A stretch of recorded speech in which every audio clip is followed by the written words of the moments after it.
এই পৃথিবীতে সবচেয়ে পূজনীয় জন হচ্ছেন মা আর বাবা। গোটা দুনিয়ার সমস্ত আলেমকে খুশি করে আপনি আল্লাহর যতটুকু রেজামন্দি হাসিল করতে পারবে, তার চেয়ে বেশি খুশি হবেন আল্লাহ তাআলা মা যদি খেদমত করতে পারি, আমরা বাবা যদি খেদমত করতে পারি। বাবা যদি সিগন্যাল দিয়ে দেন, ও আল্লাহ এই বান্দা আমার করে যা বড়ায় দিয়েছে, আমি ওরে মাফ করে দিলাম, আল্লাহ বললেন ওই বান্দার আমি মাফ করে দিলাম। বাপটা গুরুত্বপূর্ণ পজিশন।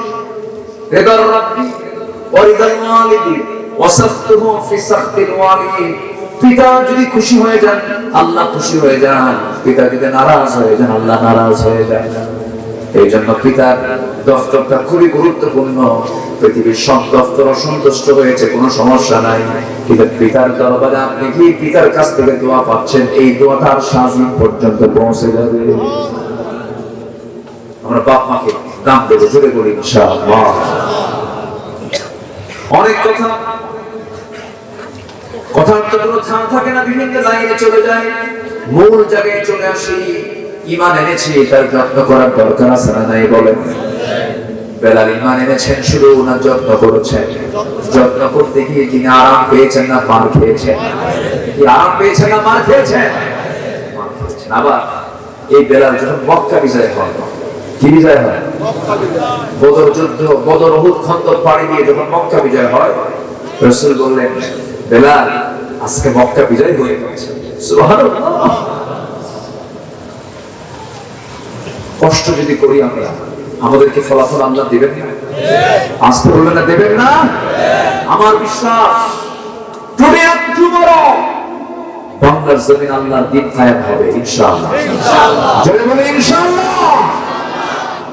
এই কোরআন আল্লাহ তাআলার পক্ষ থেকে নাযিল হওয়া একটা কিতাব, যা আজ থেকে প্রায় ১,৫০০ বছর আগে আমার নবীজির জন্মস্থান মক্কায় এবং হিজরত করার পরে যে স্থান সেটা হলো মদিনা। ১৩ বছর এবং ১০ বছর, মক্কা ১৩ বছর এবং মদিনা ১০ বছর, কত হলো? ২৩ বছর। এই ২৩ বছরের এই বর্ণাঢ্য জীবনে আল্লাহ তাআলা তার নবীর উপরে গোটা ৩০ পারা কোরআনকে ওহী আকারে নাযিল করেছেন। যখন যা প্রয়োজন ছিল, সেই প্রয়োজনের পরিপ্রেক্ষিতে আল্লাহ তাআলা তার রাসূলকে এই কিতাবটা উপহার দিয়েছেন। আল্লাহ রাব্বুল আলামিন আমার নবীজিকে নবুয়ত দিয়েছেন কত বছরে বলেন তো? কথা বলতে হবে, কত বছরে? ৪০ বছরে। ৪০ বছরে কোরআন নাযিল আল্লাহ তাআলা তার উপরে নাযিল করলেন। ওনার হায়াত ছিল হলো ৬৩ বছর কিছু সময়, ৬৩ বছর ৯ ঘন্টা। এই বিশাল ৪০ বছরটা নবুয়ত প্রাপ্তিতেই চলে গেছে।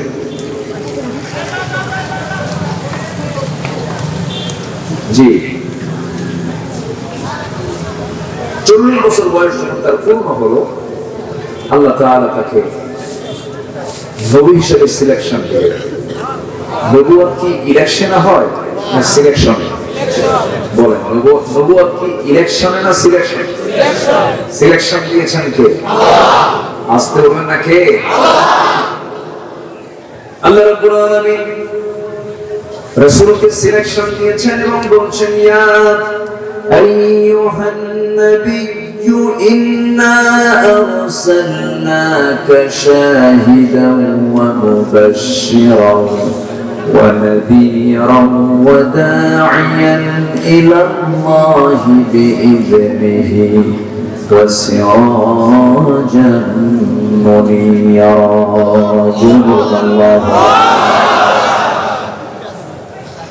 আল্লাহ রাব্বুল আলামিন রাসূলকে সিলেকশন দিয়েছেন, নিজের পরিচয় দিবেন, আল্লাহ তাআলা তার পরিচয় দিচ্ছেন। সবাই আমার সঙ্গে ঠোঁট মিলিয়ে বলুন, আলহামদুলিল্লাহি রাব্বিল আলামিন। আর তার নবীর পরিচয় দিচ্ছেন, ওয়া মা আরসালনাকা ইল্লা রাহমাতান লিল আলামিন। আল্লাহ, কি সম্মান আল্লাহ তাআলা তাকে দান করেছেন। জগতের রব হচ্ছেন আল্লাহ, আর জগতের রহমত হচ্ছেন মুহাম্মদ সাল্লাল্লাহু আলাইহি ওয়াসাল্লাম। সম্মানিত ভাইরা, সেই নবীর উপরে আল্লাহ তাআলা এই কোরআনটা নাযিল করেছেন সেই যুগে, যে যুগে খুনকে বদলা খুন ছিল নিত্য নৈমিত্তিক ব্যাপার। মাইট ইজ রাইট, জোর যার মূল্য তার, এই কথাটা ওই সমাজে চালু ছিল, বাস্তব ছিল। একটা ভাঙ্গা পাতিলকে কেন্দ্র করে, কি পাতিল? একটা মাটির ভাঙ্গা পাতিলকে কেন্দ্র করে যে যুগের মানুষেরা যুগের পরে যুগ যুদ্ধ লাগিয়ে রাখত, সামান্য একটা ইস্যুতে চোখের পলকে মানুষকে মেরে ফেলত। এমনকি সেই যুগে নারীদের কোনো মূল্যায়ন ছিল না। মেয়ের সন্তান, কন্যার সন্তান ভূমিষ্ঠ হয়েছে, মা গিয়ে গর্তের কিনারায় বসে থাকত। যদি দেখত সন্তান কন্যা হয়েছে, তৎক্ষণাৎ ডেলিভারি হওয়ার সঙ্গে সঙ্গে সন্তানকে ওই গর্তের মধ্যে পুঁতে রেখে পাথর চিপের চাপা দিয়ে, বালু চাপা মাটি চাপা দিয়ে রেখে আসতো। নাউযুবিল্লাহ। বিআইয়ি যামবিন কুতিলা, কোন অপরাধে এগুলোকে হত্যা করা হয়েছে? আল্লাহ তাআলা এমন প্রশ্ন করেছেন কোরআনে কারীমের ভিতরে। সেই যুগে সততা বিভক্ত জাতি যে সময় ছিল, গোত্রে গোত্রে দ্বন্দ্ব লেগে থাকত, সেই যুগে সেই সমাজে সেই একটি সিচুয়েশনে জন্ম নিয়েছেন মুহাম্মদুর রাসূলুল্লাহ। মুহাম্মদুর রাসূলুল্লাহ। এমনকি আমরা যে কাবাকে সামনে রেখে কিবলা বানিয়ে নামাজ আদায় করি, যেটা কালো কাপড় দিয়ে মোড়ানো, চতুর্কোণ বিশিষ্ট একটা ঘর,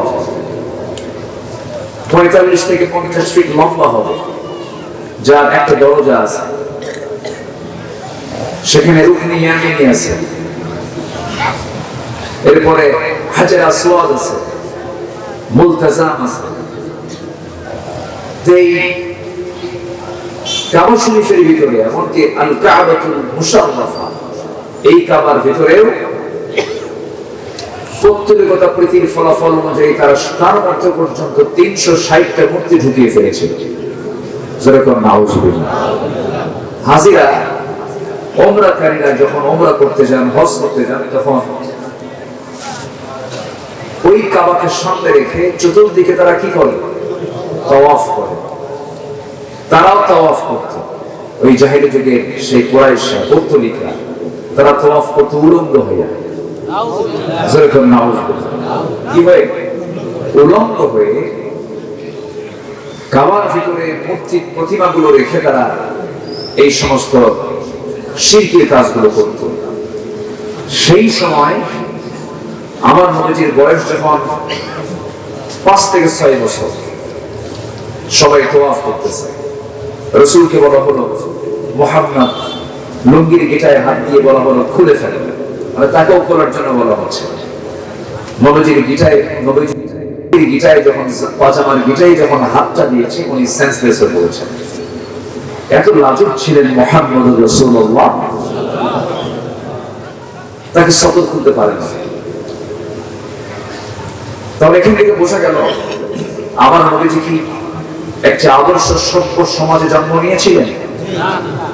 আদর্শ সভ্য সমাজে জন্ম নিয়েছিলেন? অজ্ঞ, বর্বর এবং মূর্খতার চূড়ান্ত লেভেলে পৌঁছে যাওয়া হয়, এমন একটি সমাজে জন্ম নিয়েছেন মুহাম্মদুর রাসূলুল্লাহ। কিন্তু আমার নবীজি যখন তিনি 15 বছরে পদার্পণ করলেন, যখন তিনি ইয়াং হলেন, যৌবনে পদার্পণ করলেন, হৃদয়টা তার কাঁপতে থাকে, অস্থির হতে থাকে।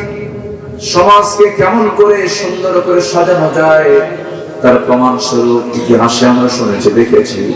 হালফুল ফুজুল নামক সংগঠন গড়ে তুলেছিলেন, চেষ্টা করেছেন হাজারবার, কিন্তু পারেন নাই। কেন পারেন নাই? কি জন্য পারেন নাই? কারণ হলো রাসূল চেষ্টা করেছেন যে মাধ্যম দিয়ে, তা দিয়ে কখনো সফল হওয়া সম্ভব নয়। নদীতে মাছ মারতে গেলাম, জালে প্রচুর মাছ উঠলো, মাছগুলো আমি জাল থেকে হাতের মধ্যে নিয়ে যে খোলের মধ্যে রাখবো, যে পাত্রে রাখবো, সেই পাত্রের তলা নাই, মাছ থাকবে নাকি? মাছ তো থাকবে না। ঠিক তেমনি আমার নবীজি বহু চেষ্টা করেছেন, পারেন নাই। 40 বছর পর্যন্ত মুজাহাদা করেছেন, শত চেষ্টা করেও তিনি ব্যর্থ হয়েছেন। কিন্তু আল্লাহ পাকের পক্ষ থেকে যখন জাবালে নূরে যখন আল্লাহ তাআলা আমার রাসূলকে যখন কোরআন নামক কিতাবটা দিলেন, এই কিতাব যেদিন থেকে আসা শুরু হয়ে গেছে, সেদিন থেকে আমার নবীর সফলতা শুরু হয়ে গেছে। যেরকম সুবহানাল্লাহ। সফলতার মাধ্যম কি? আসতে বলেন, সফলতার মাধ্যম কি? যে নবীর মুখ থেকে কোনোদিন মিথ্যা কথা বের হয়নি, সে নবীও চেষ্টা করেছেন 40 বছর পর্যন্ত। কোরআন যখন ছিল না, পেরেছেন? আমি আপনি পারবো? আমি আপনি পারবো? রাসূল যদি না পারেন, আমি আপনি পারবো কেমনে?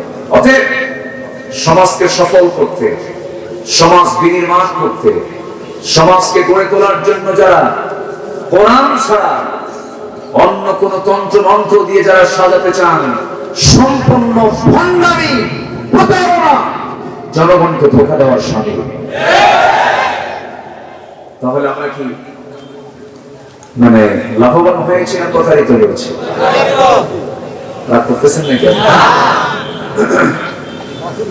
যে যা বলছে আমাদেরকে পর্যন্ত সবাই কি কোরআন দিয়ে বলেছে? কোরআন দেখে বলে আমাদের কোনো শত্রুতা নেই। আপনি যে দলই করেন না কেন, আপনি আওয়ামী লীগ করেন, আপনি বিএনপি করেন, আপনি যে দলই করেন না কেন, দল করেন, সমস্যা নেই।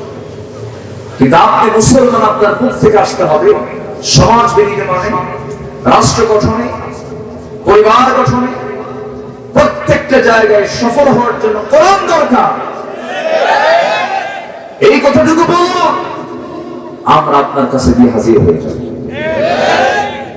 কোন সমস্যা নেই। কিন্তু আমাদের প্রচন্ড ভয়, কোরআন চালু হলে মদের বোতল যে বন্ধ হয়ে যাবে। মদের বোতল খাওয়া মানুষ তো নাই, আজ থেকে মদের বোতল নাও মানুষ আছে না নাই?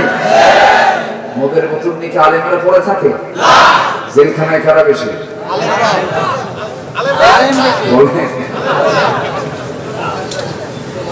দেশ স্বাধীন হয়েছে 71-এ, আজকে 2024 সাল, 53 বছর। সংসদ অধিবেশন অনেকবার হলো, সংসদে আইন পাস হলো, ক্ষমতাসীনরা থাকলেন, কিন্তু এ পর্যন্ত কোন আলেমরা কি ক্ষমতায় গেছে? জেলে কারা বেশি? দোষ করবো কার? আর জেল খাটে কারা? কথা কি বুঝতেছেন আপনারা? না করতেছেন? আমার বন্ধুগণ, আল্লাহ রাব্বুল আলামিন একটা লক্ষ্য নিয়ে দুনিয়াতে আমাকে আপনাকে পাঠিয়েছেন। সেই লক্ষ্যটা হলো, আল্লাহ রাব্বুল আলামিন বলছেন, বান্দা তুমি কারো গোলামি করবে না, গোলামি করবে কার? একটা কমন আয়াত, সহজ আয়াত, আমার আপনার ঘরের আয়াত, সবার মুখে মুখে একটা আছে। সবাই বলুন, ওয়া মা খালাকাতুল জিন্না ওয়াল ইনসা ইল্লা লিয়াবুদুন।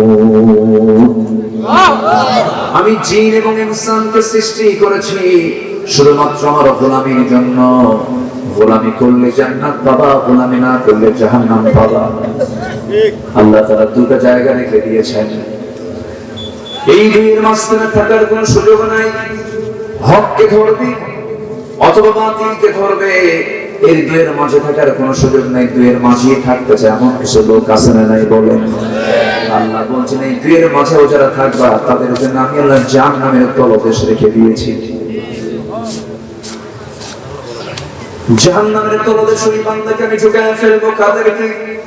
যারা এদিকেও চলে, হকের দিকেও চলে, বাতিলের দিকেও চলে, ঈমানদারের সঙ্গে মিলিত হয়, কুফর যারা কাফির তাদের সঙ্গে মিলিত হয়, নামাজও পড়ে, হোটেলে গিয়ে মদও খায়। আছে না নাই? আছে না নাই? মসজিদ में नमाज पढ़ो, होटल में शराब पियो, मस्जिदे गিয়ে নামাজ পড়বে, হোটেলে গিয়ে মদ খাবে। আল্লাহ খুশি হোক, শয়তানের বেজার হওয়ার কি দরকার? দুই দিকে থাকে আমার বন্ধুগণ, কিন্তু ইমানদার থাকবে দুই দিকে না একদিকে, দুই দিকে না একদিকে। মুসলমান থাকবে বাতিলের দিকে না হকের দিকে, হকের দিকে। আমার বন্ধুগণ, টিউবওয়েল চাপ দিলেই পানি বের হয়, কিন্তু টিউবওয়েল চাপলে কিন্তু আপনি সরিষার তেল পাবেন না। সরিষার তেল বানানোর জন্য আপনাকে ঘানি টানতে হয়, পরিশ্রম করতে হয়। সারাদিন ঘানি টানতে টানতে টানতে টানতে কয়েক কেজি তেল বের হয়। এর ফলাফল আপনি যখন গ্লাসের মধ্যে যখন তেলও নিবেন, পানিও নিবেন, তেল উপরে না পানি উপরে? কেন? ঘানি ঘানি টানতে হয়েছে, পরিশ্রম করতে হয়েছে। আমার বন্ধুগণ, জঙ্গল বানাতে কোনো পরিশ্রম লাগে না, জঙ্গল আপনা আপনি হয়ে যায়। আপনি সুন্দর দামি বাড়ি বানিয়েছেন, 2টা বছর বাড়ির কোনো খবর রাখবেন না, দেখবেন বট গাছ উঠছে। সুন্দর বাড়ি আপনার ভুতুড়ে হয়ে গেছে। জঙ্গল বানাতে তেমন কোনো পরিশ্রম করতে হয় না, জঙ্গল আপনা আপনি হয়ে যায়। কিন্তু আপনাকে সুন্দর বাগান সাজাবেন, সুন্দর গার্ডেন করবেন, সেখানে যত্নের দরকার আছে না নাই? আসতে বলবেন না, আছে না নাই? এই জন্য জাহান্নাম যাওয়ার জন্য কোনো যত্ন করতে হয় না। খাওয়া দাও, ফুর্তি করো, দুনিয়াটা মস্ত বড়। এই ফর্মুলা চললেই সোজা জাহান্নাম যাওয়া সহজ। খাওয়া দাও, ফুর্তি করো, দুনিয়াটা মস্ত বড়। দুনিয়া কো মজা লেলো, আছে না? এরকম বক্তব্য আছে না নাই? এইরকম করে চললে পরে জাহান্নাম আপনার জন্য খুবই সহজ হয়ে যাবে। জাহান্নাম পাওয়ার জন্য খুবই পরিশ্রম করতে হয় না, কিন্তু জান্নাত পাওয়ার জন্য পরিশ্রমের দরকার আছে না নাই? এই জন্য পরিশ্রম করতে হয়, কারণ আমাকে ধোঁকা দেওয়ার জন্য সর্বক্ষণ একজন শত্রুতা করার জন্য প্রকাশ্য শত্রু আছে। তার নাম কি? তার নাম কি? ইবলিস, শয়তান। ও মনে হয় উল্লাহ পড়াছে না? আছে উল্লাহ পড়ে আসে, ইবলিস আসে। মানুষ আছে যেখানে, ইবলিস আছে সেখানে। মাঝে মাঝে ইবলিস পর্যন্ত মানুষের কিছু কিছু কর্মকাণ্ড দেখে অবাক হয়ে যায়। ইবলিস বলে, আমি তো শয়তানি করি ঠিক আছে, কিন্তু তুই তো আমার চাইতে বেশি পাকা। শুধু আল্লাহ আমারে কইছিল উসজুদু লিআদম, আদমকে মেনে নাও।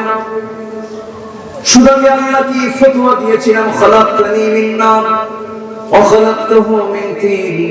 আদমকে বানিয়েছো মাটি দিয়ে, আমাকে বানিয়েছো আগুন দিয়ে। এতটুকু যুক্তি দেবার কারণ আমি আজকে শয়তান হয়ে গেছি। কিন্তু তোরা আজকে 1 ওয়াক্ত নয়, 2 ওয়াক্ত নয়, 5 ওয়াক্ত নামাজ নষ্ট করে ফেলিস। কয়টা হুকুম অমান্য করা হলো? কয়বারে? 5 বারে। 5 হুকুম অমান্য করা হলো। শয়তান শুধু বলেছিল না আমি আদমকে মেনে নেব না, আদমকে আমি সম্মানজনকভাবে গ্রহণ করব না, সিজদা দেব না। সেই জন্য শয়তান হয়ে গেছে, ইবলিস শয়তানি রূপ নিয়েছে। কিন্তু আজকে বান্দা সারাদিনে আজ আযান শুনতেছে, হাইয়া আলাস সালাহ, হাইয়া আলাল ফালাহ, নামাজের দিকে, কল্যাণের দিকে, বান্দা নামাজে যায় না। শয়তান বলে, আমি অমান্য করেছি একটা হুকুম, তুই হুকুম অমান্য করতেছিস কিনা? 5 বার অমান্য করছিস তুই হুকুমগুলোকে। আমার বন্ধুগণ, আমার ভাইয়েরা, আমার জাহান্নাম নিশ্চিত করার জন্য আমরণ চেষ্টা চালিয়ে যাচ্ছে শয়তান। ওয়াসওয়াসা দেওয়ার জন্য সে প্রস্তুতি নিয়ে আছে। এই জন্য সেই ওয়াসওয়াসা থেকে বাঁচার জন্য দোয়া আছে না নাই? সূরা আছে না নাই? সেই সূরাটা আমরা সবাইকে আমার সঙ্গে ছোট মিলিয়ে বলুন, সবাই মিলে বলি, কুল আউযু বিরাব্বিন নাস, মালিকিন নাস, ইলাহিন নাস, মিন শাররিল ওয়াসওয়াসিল খান্নাস, الذي يوسوس في صدور الناس من الجنة والناس। ওয়াসওয়াসা দেওয়ার জন্য শয়তান আছে না নাই? মানুষও কিছু আছে না নাই? মানুষও আছে। সে কি মানুষ না মানুষ? মানুষ না মানুষ? নামাজ পড়লে সন্দেহ করে কে জঙ্গি কিনা, মুখে দাড়ি থাকলে সন্দেহ করে কে জঙ্গি কিনা। সম্মানিত ভাইয়েরা, গোটা পৃথিবীতে ইসলামকে নিশ্চিহ্ন করার জন্য ইহুদি এবং খ্রিস্টান চক্র উঠে পড়ে লেগেছে। আবার তার কিছু এজেন্ট আমার দেশেও কিন্তু আছে। আসতে বলবেন না, আছে না নাই?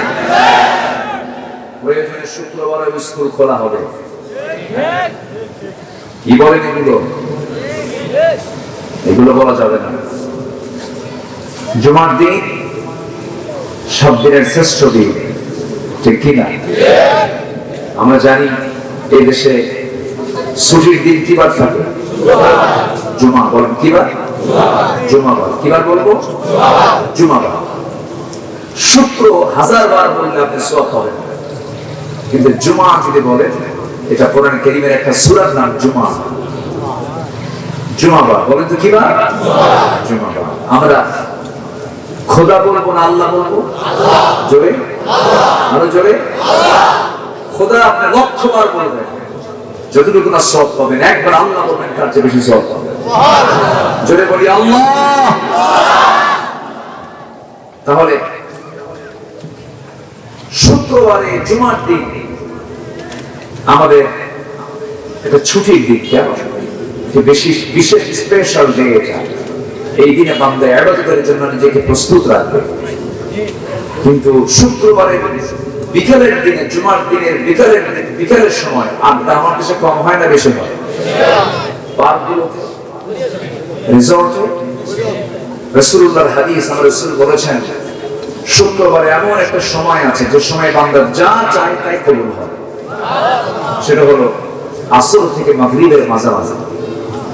আর এই সময় আমার দেশে জুমার দিন সমস্ত শপিং, কি বলে, সমস্ত পার্ক, রিসর্ট, হোটেল, এগুলোতে আড্ডা কম হয় না, বেশি হয়? সমস্ত শিশু পার্কগুলো আজকে শিশুদের দখলে নাই, সব দখল হয়ে গেছে শিশুর খেলাদের কাছে। শিশু আছে সেখানে? সব শিশুর খেলার বসে আছে।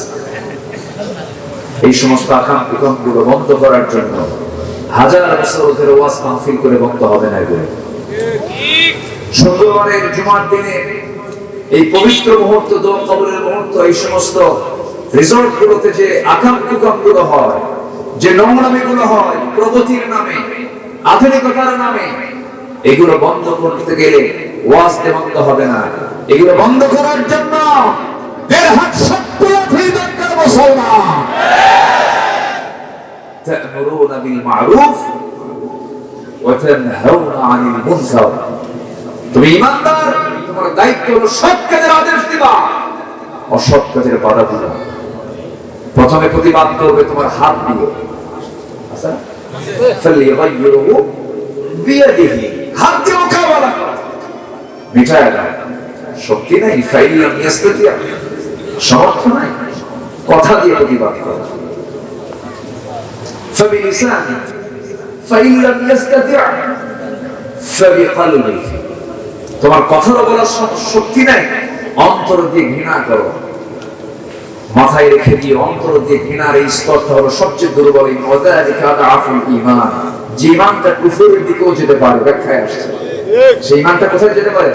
কুফরের দিকে যেতে পারে। কিন্তু ঈমানটা 1 নম্বর স্তরের ঈমানদারের পরিচয় হলো অন্তর দিয়া, কথা দিয়া না, হাত দিয়ে মিটায় দেওয়া।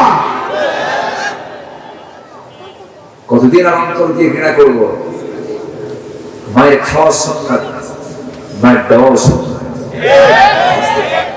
দেখি না, আমার নবী যে মক্কায় মার খেয়েছে, খুব পিটন খেয়েছে, মার খেয়ে খেয়ে রক্তাক্ত হয়ে গেছে। সাহাবীরা মক্কায় মার খেয়ে খেয়ে রক্তাক্ত হয়ে গেছে।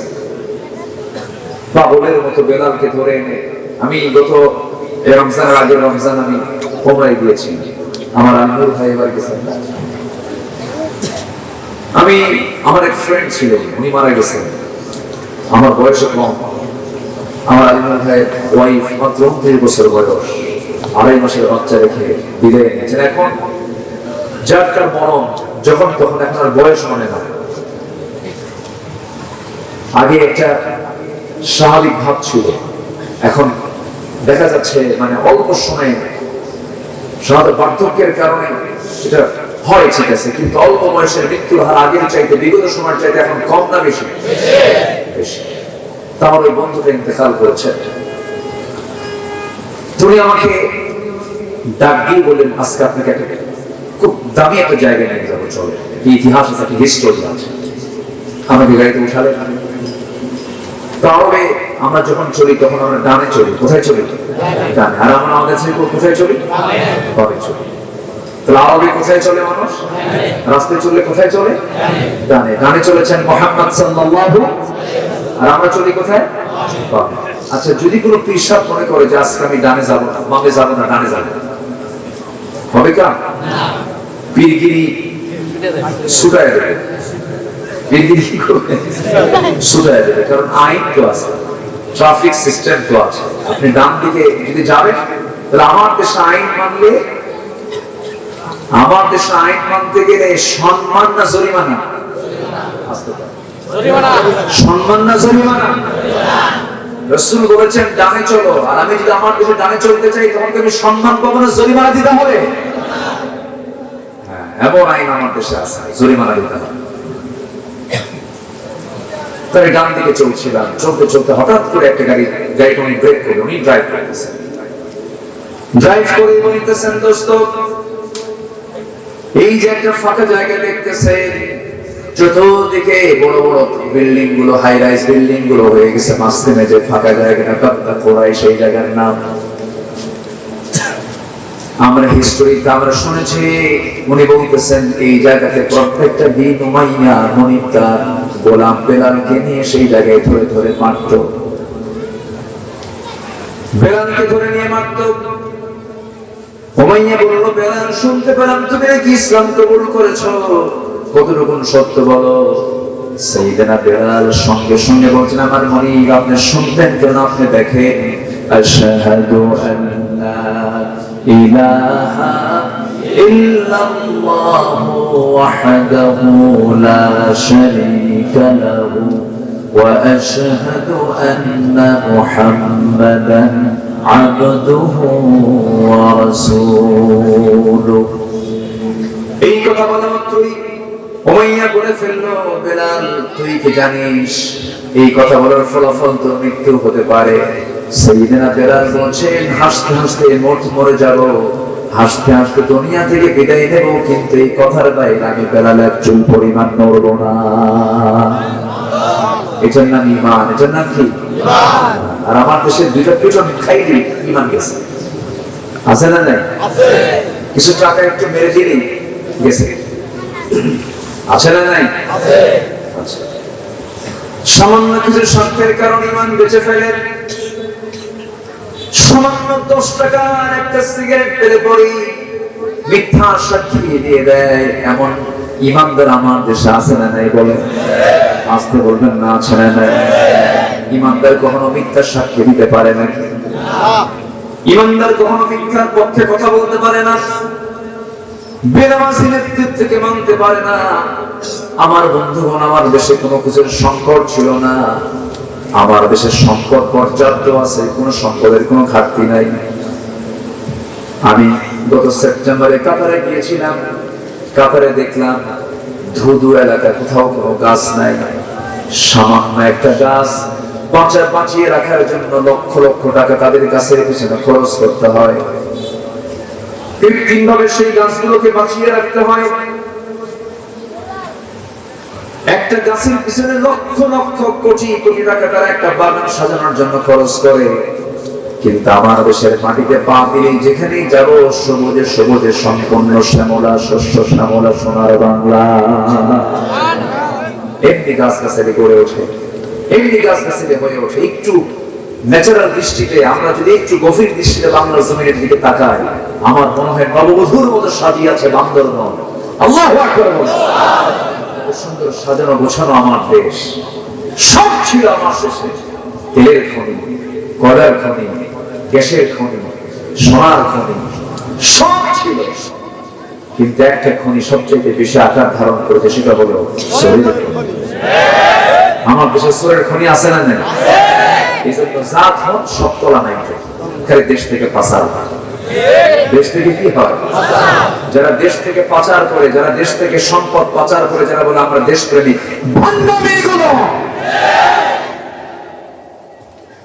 তুমি অন্তত চুরি করে দেশে রাখো। আমি চুরি করতে বলছি না, আপনারা ভাবেন না যে আমি চুরি করতে বলতেছি। দেশের সম্পদ দেশে রাখো। দেশের টাকা যারা বাইরে পাচার করে তারা দেশের শত্রু, জাতির শত্রু। তাদের মুখে দেশপ্রেমিকের কথা মানায়, দেশপ্রেমের তাদের মুখে মানায় না। আমার দেশের মানুষ যদি দেশকে মহব্বত করত, প্রকৃত মহব্বত যদি করতো আমার দেশের মানুষ, দেশ অনেক দূরে এগিয়ে যেত। আস্তে বলুন, জোরে কোন ঠিক কিনা? স্বপ্ন দেখে আমেরিকা, স্বপ্ন দেখে কানাডা, স্বপ্ন দেখে ইতালি, স্বপ্ন দেখে ইউকে, ইউনাইটেড কিংডম। লন্ডনে যদি যেতে পারতাম, আমেরিকায় যদি যেতে পারতাম, স্বপ্নের দেশ, সোনার দেশ মনে করে তারা না। গোটা পৃথিবীর দ্বিতীয় বৃহত্তম মুসলিম জনপদ বাংলাদেশ। এই বাংলাদেশ, এই সুন্দর সাজানো 55,000 বর্গ মাইলের সোনার বাংলাকে যদি সততা, নিষ্ঠার সৎ নেতৃত্বে যদি সাজানো যেত, গোটা পৃথিবীর মানচিত্রে উন্নত দেশ হতো আমার সোনার বাংলাদেশ। কিন্তু কি বেশি? আচ্ছা বলেন তো, আমার দেশের মানুষ বেশি না চোর বেশি?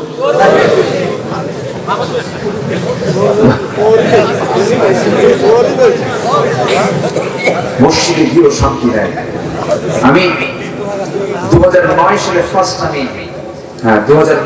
ফার্স্ট টাইমে হজে যাই। মেবি ওই বছর আমি বাইতুল মুকাররমের নিচতলা থেকে জুতা কিনলাম একজন। আমার রাতে ফ্লাইট, তো উপরতলায় তো মসজিদ, বাইতুল মুকাররম আমার দেশে যে জাতীয় মসজিদ, নিচতলায় জুতা কিনে আমি উপরতলায় গিয়ে মসজিদে নামাজে সাহেব জামাতে শামিল হলাম। বিল্ডিং এর মসজিদের একটা কলামের ধারে নতুন জুতাটা দেখে আমি নামাজে দাঁড়াইছি। সালাম ফিরে দেখি জুতা মোবারক নাই। জুতা মোবারক কি করলাম, কারণ বরকত যে প্রাইস করবো, জুতা নিয়ে চলে গেছে। যে দেশে পায়ের তলায় যেটা থাকে জুতাই থাকে না, যে দেশে মসজিদে যাবেন জুতা থাকে না, বাজারে যাবেন সাইকেল থাকে না, মাহফিলে আসবেন হুন্ডা থাকে না। গত বছর মাহফিল করতে গেছি চট্টগ্রাম পতেঙ্গা এয়ারপোর্টের পাশে মাহফিল। হাজার হাজার মানুষ ওয়াজ শুনলো, কানলো, দোয়া করলাম। ওয়াজ শেষে যায় দেখি মঞ্চের কোনায় আমার জুতো জোড়া নাই। একজনকে বললাম, ভাই আমার জুতো করে হুজুর মহব্বত করে নিয়ে গেছে। এই হচ্ছে অবস্থা। আমরা কি ভালো হব না ইনশাআল্লাহ? ভালো হব না ইনশাআল্লাহ? নেতৃত্বের পরিবর্তনের দরকার আছে না? আমরা কোন বেনামাজি, চরিত্রহীন, লম্পট, নেশাখোর, জনগণের সম্পদ লুটেরা যারা, ওই সমস্ত নেতৃত্ব মানব না। ওই সমস্ত নেতৃত্বের মুখে আমরা জুতা মারি, থুতু মারি।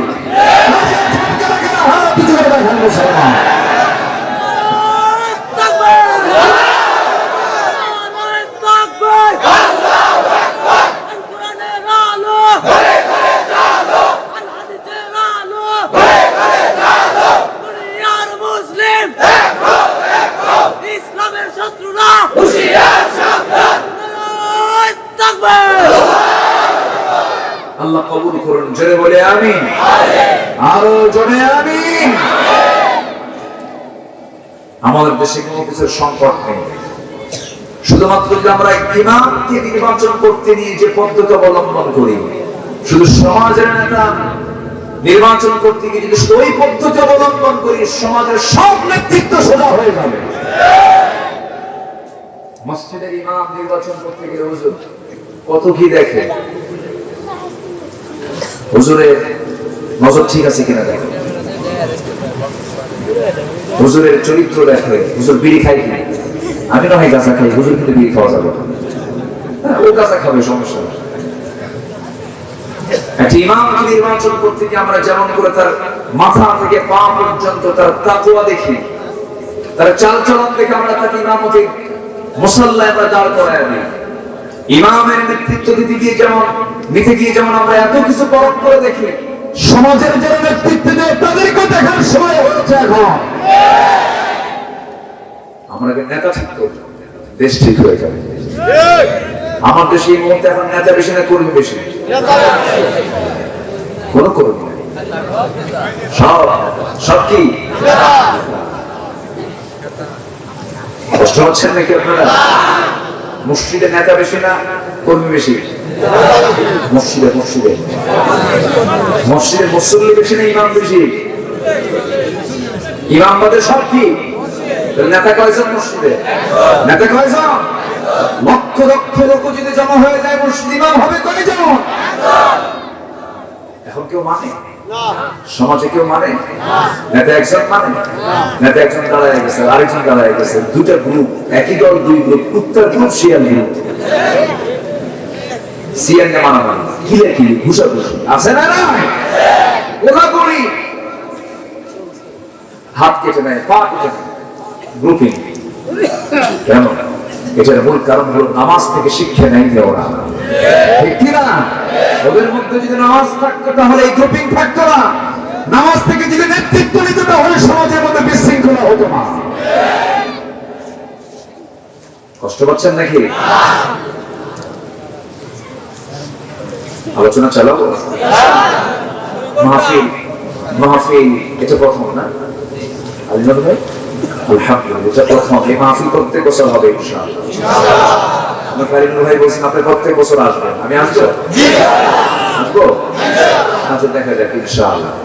পহেলা মে না, আজকে পহেলা মে, শ্রমিক দিবস।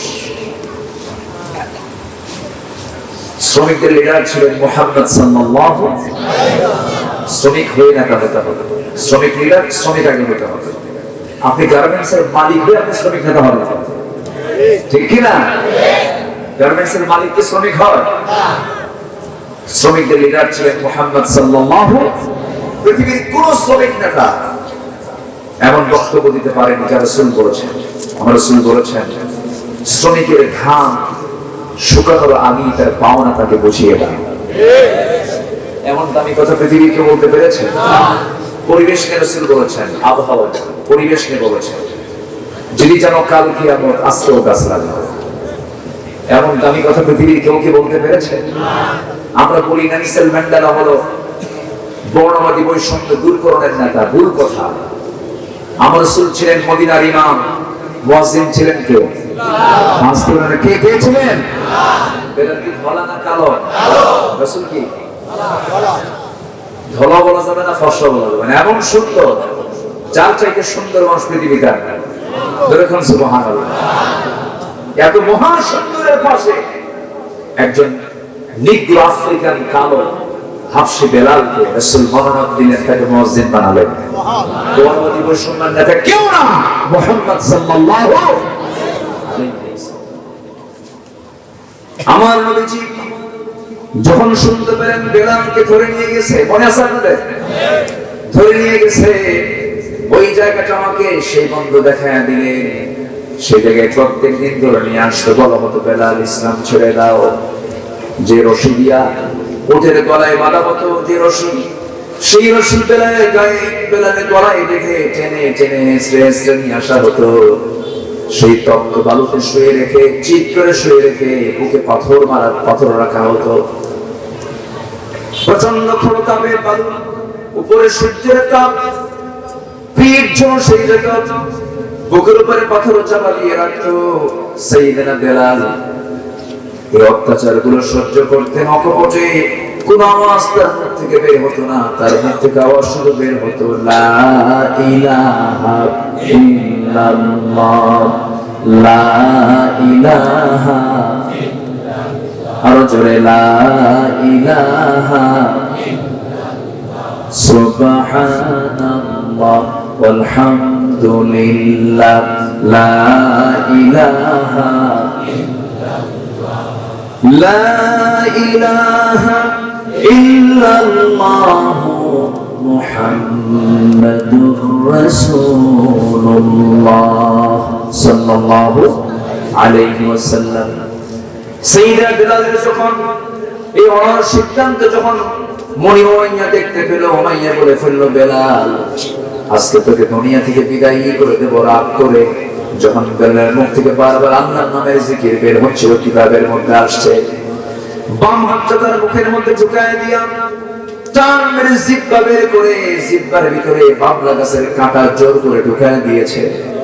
ফিনকি দিয়ে রক্ত পড়া শুরু হয়ে গেছে, বেলালের জিহ্বা বন্ধ হয়ে গেছে। উমাইয়া মনি বলতেছে, বেলাল তোর জিহ্বা অচল করে দিলাম, তুই আল্লাহর জিকির করবি কেমনে? সঙ্গে সঙ্গে তার শাহাদাত আঙ্গুল উঁচু করে বুঝায় দিচ্ছেন, ইশারা করে উমাইয়া মনি, ওই উমাইয়া তুই আমার জিহ্বা অচল করলে কি হবে? আমি আমার আল্লাহর নামটা আমি আমার দিলের মাকামে আমি জমা করে রেখে দিয়েছি। যখন সুবহানাল্লাহ। আমার ভাইয়েরা, ঈমান তো এমন একটা জিনিস, ঈমান শুধু আনলেই হবে না, ঈমান তো যত্ন করতে হবে। যত্ন ছাড়া ঈমানের কোনো মূল্য নাই। যত্ন করতে হবে, লালন করতে হবে, ঈমানের মেহনত করতে হবে। আল্লাহ রাব্বুল আলামিন এই জন্য এক জায়গায় বলছেন, ইয়া আইয়ুহাল্লাযীনা আমানু আমিনু। আরেক জায়গায় বলছেন, আহাসিবান নাসু আইয়ুতরাকু আইয়াকুলু আমান্না ওয়া হুম লা ইফতানুন। এই সমস্ত আয়াত প্রমাণ করে ঈমান আছে যার পরীক্ষা আছে তার, ঈমান নাই যার পরীক্ষা নাই তার। ঈমান যদি থাকে পরীক্ষা অবশ্যই হবে। এই পরীক্ষা নিবেন, এই ওয়াদা করেছেন কে? ওয়ালানাবলুওয়ান্নাকুম। থাক মুরব্বি, আপনি কষ্ট হচ্ছেন? আল্লাহ, ওনার বয়স ৮৪ বছর, কিন্তু উনি আমার চেয়ে সুস্থ, কোন অসুখ বিসুখ নাই। উনি গরুর ঘাস কাটে এখন, আলহামদুলিল্লাহ বলবেন। ওনার সিম্পল লাইফ এসে বসে শুনলাম, উনি এখন ১-১.৫ মাইল ২ মাইল হাঁটে, কোন ক্লান্তি নেই। এই উল্লেখ বলার সকল ইমামদের তিনি ইমাম, আলহামদুলিল্লাহ। সেই খুশু বুড়াদের বুড়া, বুড়াদের বুড়া, আলহামদুলিল্লাহ। আল্লাহ তুমি তার হায়াতে বরকত দিয়ে দাও, তাকে সুস্থ রাখো, নিরাপদে রাখো। তিনি এখনো তারাবি নামাজ কোরআন পড়ে, সুবহানাল্লাহ বলবেন না? কত পারা কোরআন? ৩০ পারা কোরআন তার সিনায়, আলহামদুলিল্লাহ বলবেন না? তা তিনি ছোটবেলায় মুখস্থ করেন নাই, কামেল পাশের পরে করছেন। আল্লাহু আকবার। আমি তো অবাক হই, কি এনার্জি তার ভিতরে! আল্লাহ কি তার মধ্যে কি এনার্জিটা দিয়েছে, কি আগ্রহ, কি আকাঙ্ক্ষা দিয়েছে! হ্যাঁ জি, আল্লাহ কবুল করুন, জয় বলি আমিন।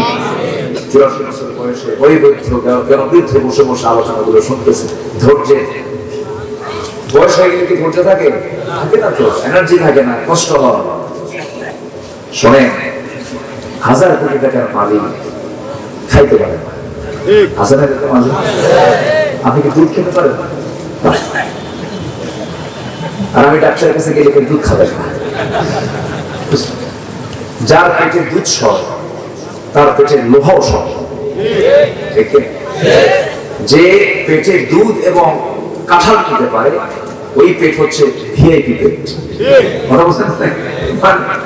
মজবুত পেট, বলিষ্ঠ পেট, সব খেতে পারে, সব হজম করতে পারে। এখন ৮৪ বছর বয়সে তিনি এখনো দুধ খেতে পারে। আর ১০০০ কোটি টাকার মালিক মাত্র ৪০ বছর বয়স, এখানে ফুটা, এখানে ফুটা, আসে না? আসে না? কিছু হইলে পরে সিঙ্গাপুর, আর বেশি কিছু হইলে পারে সিঙ্গাপুরের মাউন্ট এলিজাবেথে চলে যায়, আর মাউন্ট এলিজাবেথে মালাকুল মঞ্চে বসে। মানে ওখানে নাম শুনে, মাউন্ট এলিজাবেথের নাম শুনে মনে হয় ও পড়তে গেছে। ঠিক আছে, মাউন্ট এলিজাবেথ মানে কি? ও ওঠে মালাকুল মঞ্চের জায়গা। ১০০০ কোটি টাকার মালিক খেতে পারে না। আল্লাহ গরিবকে দিয়েছেন খাবার, আর ধনীকে দিয়েছেন টাকা। আল্লাহ ধনীকে বলেন তুই টাকা দিবি, আর আমার গরিব বান্দাগুলোকে আমি খাওয়া দেখায় খাওয়াবো। আল্লাহু আকবার। গরিব বেশি খায় না ধনী বেশি খায়? শহরের মানুষ নাস্তা করে, কি করে? নাস্তা করে মুলা দিয়ে, কি দিয়ে? মুলা দিয়ে নাস্তা। গ্রামের এক লোক দেখতে গেছে, তার অসুস্থ আত্মীয় শহরে থাকে, যায় দেখে অসুস্থ, কিন্তু তার চেহারা খুব সুন্দর, মানে যত্ন থাকে তো রূপে যায় না, একদম খুব সুন্দর চেহারা। তো তার নাকি ডায়াবেটিস হয়েছে, ও ডায়াবেটিস বোঝে যায়, দেখে যে এরকম অসুস্থ কিন্তু চেহারা সুন্দর। এখন এই গরিবটা বলতেছে আল্লাহ এই অসুখটা তো আমার হওয়া দরকার, ডায়াবেটিস হয়েছে এত সুন্দর চেহারা, আমার তো ডায়াবেটিস নাই। মানে গরিবটা বোঝেও না যে ডায়াবেটিস নাই। আল্লাহু আকবার বলবেন না? সুস্থতার মতো বড় রিজিক পৃথিবীতে নাই। কি নেবেন আপনি? 1000 কোটি টাকার মালিক, খাইতে বসে সহকারী কয়, পিএস কয়, বস এই যে আঙ্গুর দেখতেছেন 1 কেজি, খাবেন কিন্তু একটা, দুটো খালি খালি ইনসুলিন দিতে হবে, ইনসুলিন একটা খায় আর এই দিনের মতো ছায়া থাকা, হারে আঙ্গুর আমার প্রবলেম। কি কথা বলছেন না? আর গ্রামের যদি কোন চাষিকে যদি সকালবেলা চাষটা শুরু 9টার দিকে এসে যদি ওর সামনে 1 কেজি আঙ্গুর দেওয়া হয়, ও কি চাবাবে না গিলবে? বলে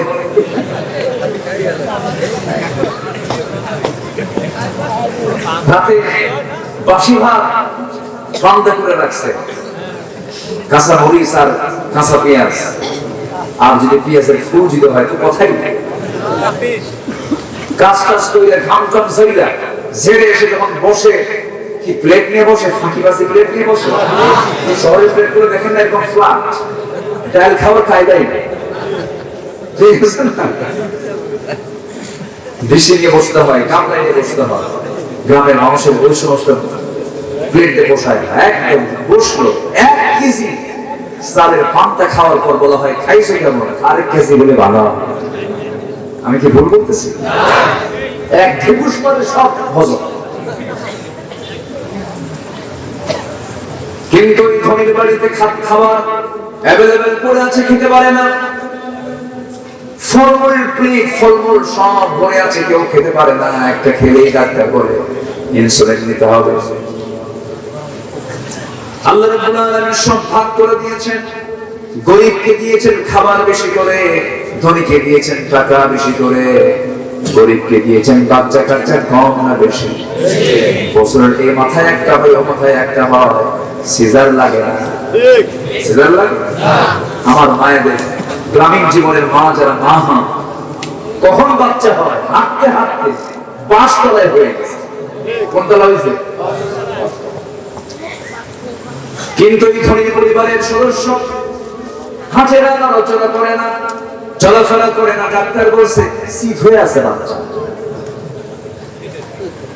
পজিশন ঠিক নাই, অপারেশন করতে হবে। অপারেশন করা হলো, ডাক্তার বলে দিল জীবনে আর বাচ্চা নেবেন না। কিন্তু গরিব ওই মহিলার, গরিব ওই মা বস্ত্রের মাথায় নিয়ে ফেলেন, মোটামুটি 1 ডজন হয়ে গেছে। 2 পক্ষ বলে 24 জন হয়ে গেছে। ফুটবল টিম, এই টিম ও টিম দুটোই দখল। কথা বলছেন? আল্লাহ তাআলা গরিবকে যা দিয়েছেন, ধনীকে তা। অতএব কি দুঃখ করার কোনো কারণ আছে নাকি আপনাদের? আমাদের দুঃখ করার কোনো কারণ আছে? বরকত চাইবো আমরা কার কাছে? হুজুর তুমি এতক্ষণ ওয়াজ করলেন, আল্লাহ তুমি হুজুরের হায়াত নারাজ করো। জোরে বলি আমিন। এখানে আরো মুরব্বী যারা আছেন, আল্লাহ তুমি সব মুরব্বীর জন্য হায়াত বাড়ায়। মুরব্বী বাচ্চার দরকার আছে না নাই? না মনে মনে ভাবতেছেন বুড়া মুরব্বী, এরকম চিন্তা করেন নাকি? না, পুরাতন চাল, পুরাতন চাল। আমার আপনার দোয়া মিস হবে, কিন্তু আপনার বুড়া বাপের দোয়া মিস হবে না। বুড়া বাপকে লাভ বাদ, ইন্ডাস্ট্রি একটা দিচ্ছে আরেকটা দেবো, তুমি কত টাকা নিলে দোয়া করো। কি কথা বলছেন? বাপকে তো হারিয়ে দিতে হয়, কি আসতে হয়, দিতে হয় কিনা, দিতে হয় কিনা? হুজুরের কাছে কি মুসাফা করে টাকা দেওয়ার চাইতে দেন, হুজুর তো দেন, সমস্যা নেই। বাবার হাতে কিছু টাকা দিয়ে বলবেন আব্বা আপনাকে হারিয়ে দিলাম, আমার জন্য একটু দোয়া করো। বাপ খুশি হবে না? বাপ খুশি হবে না? খুশি হবে। এই পৃথিবীতে সবচেয়ে পূজনীয় জন হচ্ছেন মা আর বাবা। গোটা দুনিয়ার সমস্ত আলেমকে খুশি করে আপনি আল্লাহর যতটুকু করে যেমন হাসিল করতে পারবে, তার চেয়ে বেশি খুশি হবেন আল্লাহ তাআলা মা যদি খেদমত করতে পারি, আমরা বাবার যদি খেদমত করতে পারি। বাবা যদি সিগন্যাল দিয়ে দেন, ও আল্লাহ এই বান্দা আমার করে যা বড়ায় দিয়েছে, আমি ওই মাফ করে দিলাম, আল্লাহ বললেন ওই বান্দার আমি মাফ করে দিলাম। বাপটা গুরুত্বপূর্ণ পজিশন। রিদার রাব্বি ওয়া রিদাল ওয়ালিদি ওয়াসাখতুহু ফি সাখতিল ওয়ালিদ, পিতা যদি খুশি হয়ে যান আল্লাহ খুশি হয়ে যান, পিতা যদি নারাজ হয়ে যান আল্লাহ নারাজ হয়ে যান। এই জন্য পিতার দফতরটা খুবই গুরুত্বপূর্ণ।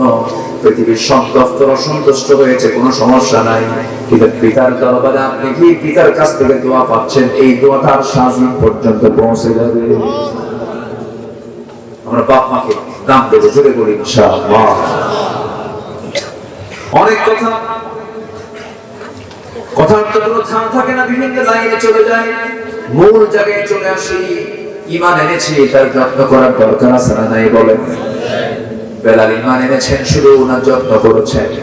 যত্ন করতে গিয়ে তিনি আরাম পেয়েছেন না মার খেয়েছেন? কি আরাম পেয়েছেন না মার খেয়েছেন? আবার এই বেলাল যখন মক্কা বিজয় হয়, কি বিজয় হয়? বদর যুদ্ধ, বদর উহুদ খন্দক পাড়ি দিয়ে যখন মক্কা বিজয় হয়, রাসূল বললেন, বেলাল আজকে মক্কা বিজয় হয়ে গেছে। সুবহানাল্লাহ। কষ্ট যদি করি আমরা, আমাদেরকে ফলাফল আল্লাহ দেবেন না? আসতে বলবেন না দেবেন না? আমার বিশ্বাস টুডে আর টুমরো বাংলার জমিন আল্লাহর দিন কায়েম হবে ইনশাআল্লাহ। ইনশাআল্লাহ, জোরে বলে ইনশাআল্লাহ। যে দেশে আলেমদের রক্ত পড়েছে ঝরেছে, যে দেশে আলেমদের রক্ত ঝরেছে, শহীদের রক্ত ঝরেছে, সেই দেশে আল্লাহর দিন কায়েম হবে ইনশাআল্লাহ। কোনো সন্দেহ নেই। সম্মানিত ভাইরা, কিন্তু শর্ত হলো ঈমান এনেছি, আমরা যত্ন নেব, জোরে বলি ইনশাআল্লাহ। আল্লাহ বলছেন, বান্দা তুমি 3টা কাজ করে আসো, 4টা কাজ করে আসো, আমি তোমাকে আমার দফতর থেকে ইমানদারের সার্টিফিকেট দেবো। যেরকম সুবহানাল্লাহ। কে বলছেন? আল্লাহ। আসতে বলেন, কে বলছেন? আল্লাহ। তুমি যে প্রকৃত মুমিন, আমি তোমাকে এটার সার্টিফিকেট দেবো, তুমি 4টা কাজ করে আসো। সূরা আনফাল শেষ আয়াতের আগের আয়াত 84 নম্বর আয়াত, আল্লাহ তাআলা এখানে বান্দাকে ডাক দিয়ে বলছেন, আল্লাহ রাব্বুল আলামিন বলেন, والذين آمنوا وهاجروا وجاهدوا في سبيل الله والذين آووا ونصروا أولئك هم المؤمنون حقا لهم مغفرة ورزق كريم. جرب الله أكبر. এক নম্বর হলো যারা ঈমান আনবে, ঈমান যারা ভালো করে আনবে, ঈমানের ভিতরে যারা কোন প্রকার রোগ আনবে না। ঈমানের রোগ আছে না নাই? আছে। ঈমানের ক্যান্সারও আছে না নাই? ঈমানের কিন্তু ক্যান্সারও আছে। রোগাক্রান্ত ঈমান আনা যাবে না, ক্যান্সার আক্রান্ত ঈমানের কোনো লাভ হবে না। ঈমানের রোগগুলো হলো কি? ঈমানের রোগ এক নাম্বার, আমি যদি বলি শিরক করা হলো ঈমানের 1 নাম্বার রোগ, কুফরি করে ঈমানের 2 নাম্বার রোগ, বেদাতকে মেনে চলা এগুলো ঈমানের রোগ, হিংসা করে ঈমানের রোগ। হিংসা তো আমার দেশে নাই, আসতে বলে আছে না নাই? গ্রামের ভিতরে একজন শিক্ষিত হয়েছে, একটু ভালো, হিংসা করে কিনা বলে? হিংসা করে? আসেন দোয়া করে, দুই একজন করে ওঠেন, হ্যাঁ দেখছেন কি মানে কি ফটোটা, কি যে সমস্যা এখন ডায়াবেটিস হতে পারে, হতে পারে না? বলার দরকার, একটু বলেন যে বসেন। আপনি উঠে গেলে মাহফিলের ফুল যে কমে গেল, বাগানের ফুল বাড়লে বাগান সুন্দর হয় না কমলে বাগান সুন্দর হয়? তো মাহফিলের বাগানের এই ফুলগুলো আপনি উঠে যাবেন একটা করে, বাগানের ফুল কি বাগানকে সৌন্দর্য বেড়ে যাবে না কমে যাবে? বসে কি আছে, কত সময় করে দিকে দেয়, একটু বসেন না। কষ্ট হচ্ছে আমি জানি, কিন্তু এই কষ্টের ফলাফলকে আল্লাহ দিবেন না ইনশাআল্লাহ? আল্লাহ দিবেন কিনা? অবশ্যই। সম্মানিত ভাইরা, তাহলে ঈমানের রোগ হলো হিংসা করা। হিংসা কি করা যাবে? একজন জমি কিনে আল্লাহ তাকে বরকত দিয়েছে, খালি হিংসা জানো না, ভালো না, ভালো না, আছে কিনা? আছে কিনা? হিংসা করে। হিংসা না করে আপনি বলবেন, আল্লাহ ওকে জমি কেনার তৌফিক দিয়েছে, আল্লাহ তুমি আমার জমি কেনার তৌফিক দাও, আল্লাহ তুমি ওরেও দাও আমার। ওই বাড়ির কয়েকটা ছেলে শিক্ষিত হয়েছে। আরে শিক্ষিত হতে হবে কি, ওরা কি মানুষ ভালো না? আরে একটা দোষ বের করবে, আসে না নেই বলেন তো, আসে না? হিংসা করে লাভ না, হিংসা করবো তো আমি হেরে যাবো। হিংসা না করে আমরা উদার হবো, জোরে বলি ইনশাআল্লাহ। একটা উদাহরণ মনে করুন, আগের যুগের মানুষ ঘোড়ায় চড়ে বিয়ে করতো, তাই না? ঘোড়ায় চড়ে যেত। আপনি কিসে চড়ছেন? গরুর গাড়িতে। গরুর গাড়িতে? আচ্ছা, আলহামদুলিল্লাহ, আলহামদুলিল্লাহ। গরুর গাড়িতে করে আমি বিয়ে করছি। তো ঘোড়ায় চড়ে গরুর গাড়িতে করে আগে বিয়ে শিখে করতে। এক বেচারি, ওই গ্রামের এক বেচারি বিয়ে করবে। এক মুরব্বীর ঘোড়া আছে, তার কাছে গিয়ে বলতেছে যে মুরব্বী ঘোড়াটা দিবেন, আমার অমুক দিন বিয়া, তোর আমি ঘোড়া দেবো না, যা। এই বেচারি গিয়ে ফজরের রাত্রে গিয়ে বলতেছে, আল্লাহ আজকে রাতে তোমার কাছে কিচ্ছু চাওয়া নাই, ঘোড়া আছে না? ঘোড়া ঘোড়ার জন্য কি হবে? এই দোয়া করে আসছে। বাড়িতে এসে দেখে মা চোখে পানি, মা কান দেখে, মা কান্দো কেন? বাবা তোর গরু মরছে। কি বলছে? মানে তোর ঠিকই আসছে, ঘোড়ার কাছে না গরুর কাছে? কার গরু? যে দোয়া করছে, যে দোয়া করেছে। হিংসা করলে অন্যের ক্ষতি না নিজের ক্ষতি? হারাম কামায়ের কোন আরাম নেই, যে দামে কেনা সে দামেই বেচা। 100 গোটা রাত পরিশ্রম করিয়া, খুব রিস্ক নিয়ে, হাই রিস্ক নিয়ে ঘোড়া একটা চুরি করে আনছে বাড়িতে। সকাল হয়ে গেছে, ছেলেকে ডাক দিয়ে বলে, বাজান গোটা রাত পরিশ্রম করছে, ঘোড়াটা আনছে চুরি করিয়া, বাবা তুই তো ঘোড়াটা বেঁচে আয়, আমি একটু ঘুমাই। ছেলেকে পাঠায় দিচ্ছে বাজারে ঘোড়া বিক্রি করার জন্য। এক বিক্রেতা এসে বলে, ভাই ঘোড়ার দাম কত? কত? ঠিক আছে, সব মিটমাট ঠিক আছে, কিন্তু ঘোড়াটা একটু দেখতে হবে। ঘোড়ায় চড়ে আমি একটু একটা চক্কর, তো ঘোড়ার উপরে চড়ে একটা চক্কর মারছে, এমন চক্কর মারছে, এমন দূরে গেছে আর আসে না। সন্ধ্যা হয়ে গেছে, ঘোড়ার ফেরত নেই, চলে আসছে বাড়িতে। বাপ বলে, বাজান ঘোড়ার দাম কত পাইলা? কাব্বা যে দামে কেনা সে দামে গেছে। কি যে দামে কেনা? কোন লাভ নাই, হারামের কোন আনা। আমরা ইমানটাকে যত্ন করবো, জোরে বলি ইনশাআল্লাহ। ইমানের যত্ন আমরা করব, ইমানের জন্য আমরা প্রয়োজনে দুনিয়া থেকে বিদায় নেব, বাতিল শক্তির কাছে মাথা নত করব না। যেমন করে সাহাবীদের জীবনগুলো আমরা দেখেছি, শুনেছি, তাদের ইতিহাসগুলো আমরা কিতাবের মধ্যে পড়েছি। হাসতে হাসতে দুনিয়া থেকে বিদায় নিয়েছেন, কিন্তু বাতিলদের কাছে মাথা নত করেন নাই। কে না জানেন ইতিহাসগুলো কম বেশি, সবার কম বেশি জানা আছে। বেলাল মারা যান নাই, কিন্তু মরার মতো হয়ে গিয়েছিলেন। রাসূল বললেন, ও সাহাবীরা কে আছো, আমার বেলালকে মুক্ত করে আনবে, আল্লাহ তাকে জান্নাত দিয়ে দিবে। সাইয়েদনা আবু বকর কোটি কোটি টাকার মালিক ছিলেন, মিলিয়নার ছিলেন, বিলিয়নার ছিলেন। নবীর সামনে দাঁড়িয়ে বলছেন, ইয়া রাসূলুল্লাহ আপনি যখন জান্নাতের কথা বলে দিলেন, কোনো চিন্তা নাই, জালাম আমি আবু বকর বেলালকে মুক্ত করে আনবো। তার মনি উমাইয়ার সামনে গিয়ে স্বর্ণ মুদ্রা নিক্ষেপ করলেন তার মুখের উপরে, বলেন, উমাইয়া কত স্বর্ণ মুদ্রা লাগবে, সব তোকে দিয়ে দেব, জান্নাতটা কিনে নিয়েছি, আমার বেলালকে তুই মুক্ত করে দে। বেলালকে মুক্ত করে এনে নবীর সামনে হাজির করালেন। নবজি মাথা থেকে পা পর্যন্ত দেখে বলছেন, বেলাল রে, তোর যে জখমওয়ালা রক্ত, তোর এই জখমওয়ালা দেহ, এই যে রক্ত তোর শরীর থেকে ঝরলো বেলাল, বেশি দিন দেরি নয় বেলাল, এই জমিনে আল্লাহর দ্বীন কায়েম হয়ে যাবে। আমার ভাইরা দিন শুধু গ্রহণ করেছেন, মদিনায় হিজরত করে একজন সাহাবী খবাইবকে মক্কার কুরাইশে ধরে আনলো মদিনা থেকে। মদিনার উপকণ্ঠ থেকে ধরে এনে জেলখানায় আটকা রাখলো। বড় হলো খবাইব, ঈমান ছেড়ে দে। কি ছেড়ে দে? ঈমান ছেড়ে দে। খবাইব বললেন, ঈমান তো ছেড়ে দেওয়ার জন্য ঈমান আনি না, হাসতে হাসতে দুনিয়া থেকে বিদায় নেব, ঈমানটা কখনো ছাড়বো না। সাইয়েদনা খবাইবকে ধরে নিয়ে তারা মারতে মারতে পিঠের চামড়া তুলে ফেলে দিল, রক্তাক্ত করে ফেলে দিল, শেষ পর্যন্ত তার খাবারটা বন্ধ করে দিয়েছে। সঙ্গে সঙ্গে আল্লাহর ফয়সালা, খোবাবের খাবারের জন্য আল্লাহ তাআলা জান্নাতের খাবার বাজেট পাস করেছেন। মারিয়ামের মতো, মারিয়াম দুনিয়াতে বসে কিসের খাবার খেয়েছিলেন? জান্নাতের খাবার খেয়েছিলেন। খোবাব রাদিয়াল্লাহু আনহুকে আল্লাহ তাআলা জান্নাতের আঙ্গুর খাওয়ায়া দিলেন। সেই জেলখানার মধ্যে তারা আটকে রেখেছে, শেষ রাতের দিনে আল্লাহর কালাম তেলাওয়াত করতেন, আল্লাহ তার সামনে জান্নাতের আঙ্গুরের ছড়া ঝুলাইয়া রাখতেন। ফেরেশতা তার সামনে খাবারগুলো নিয়ে আসতো।